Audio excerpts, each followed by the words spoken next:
السلام علیکم ورحمۃ اللہ وبرکاتہ۔ ہمارا یوٹیوب چینل درس قرآن و حدیث کو سبسکرائب کریں اور بیل آئیکن کو بھی دبائیں تاکہ ہمارے آنے والی نئی ویڈیو آپ تک پہنچ سکے۔ شکریہ۔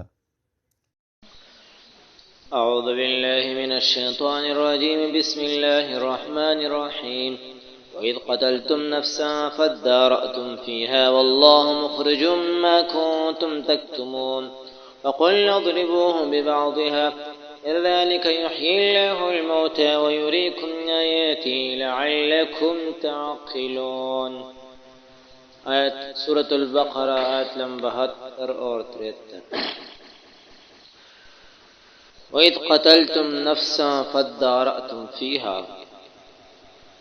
اور اس وقت کو یاد کرو جب مار ڈالا تھا تم نے ایک شخص کو،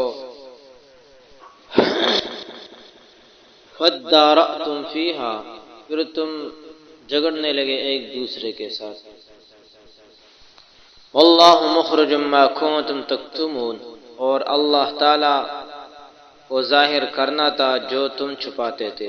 فَقُلْنَا اضْرِبُوهُ بِبَعْضِهَا، پھر ہم نے کہا کہ مارو اس مردے پر اس گائے کا ایک ٹکڑا۔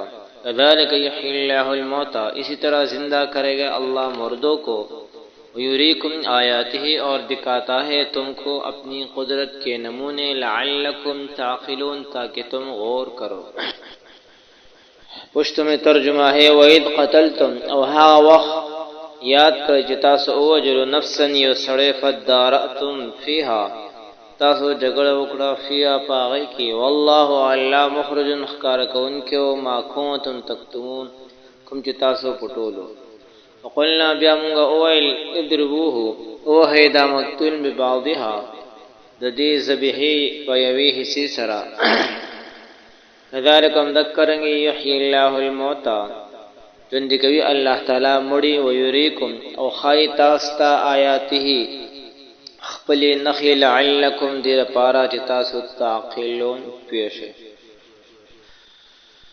ان آیتوں کا تعلق اس واقعہ سے ہے کہ بنی اسرائیل میں ایک قتل ہوا تھا۔ بنی اسرائیل نے موسیٰ علیہ السلام سے عرض کیا تھا کہ ہم چاہتے کہ قاتل کا پتہ چلے۔ موسیٰ علیہ السلام نے بحکم خداوندی ایک بیل ذبح کرنے کا حکم فرمایا، یا گائے کا۔ انہوں نے حسب عادت اور اپنی جبلت کے مطابق اس میں حجتیں نکالنا شروع کر دی، جن کی تفصیل آپ نے اس سے پہلے آیتوں میں سن لی۔ ابھی اسی آیتوں میں ان واقعہ کی طرف اشارہ ہے کہ جب مردہ کو اس گائے کے کچھ حصہ پر مارا گیا تو وہ زندہ ہو گیا۔ اس نے قاتل کا نام بتایا اور پھر فوراً ہی مر گیا۔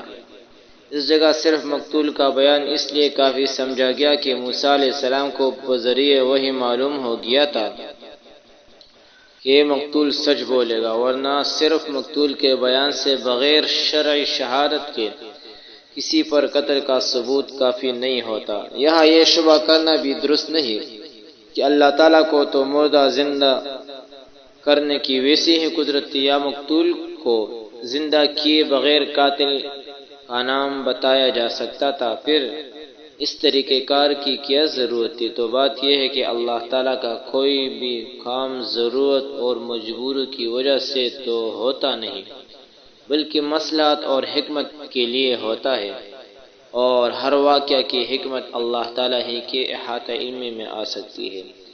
ہم اس کے مکلف ہے کہ ہر واقعہ کی مصلحت معلوم کرے، اور نہ یہ ضروری ہے کہ ہر واقعہ کی حکمت ہماری سمجھ میں آ جائے۔ اس لیے اس کے پیچھے پڑھ کر اپنی عمر عزیز ضائع کرنے کے بجائے بہتر طریقہ اختیار کرنا چاہیے، اور سکوت ہی بہتر ہے۔ كذلك يحيي الله الموتى، اس آیت میں اللہ تعالیٰ بمقابل منکرین قیامت کے اس قصہ سے استدلال اور نذیر کے طور پر فرماتے ہیں کہ اس طرح اللہ تعالیٰ قیامت میں مردوں کو زندہ کر دیں گے، اور اللہ تعالیٰ اپنے نظائر قدرت تم کو دکھلاتے ہیں اس توقع پر کہ تم عقل سے کام لیا کرو۔ اور ایک نذیر سے دوسری نذیر کے انکار سے باز آ جاؤ۔ وآخر دعوانا ان الحمد للہ رب العالمین۔ سبحان ربک رب العزت عما یصفون وسلام علی المرسلین والحمد للہ رب العالمین۔ السلام۔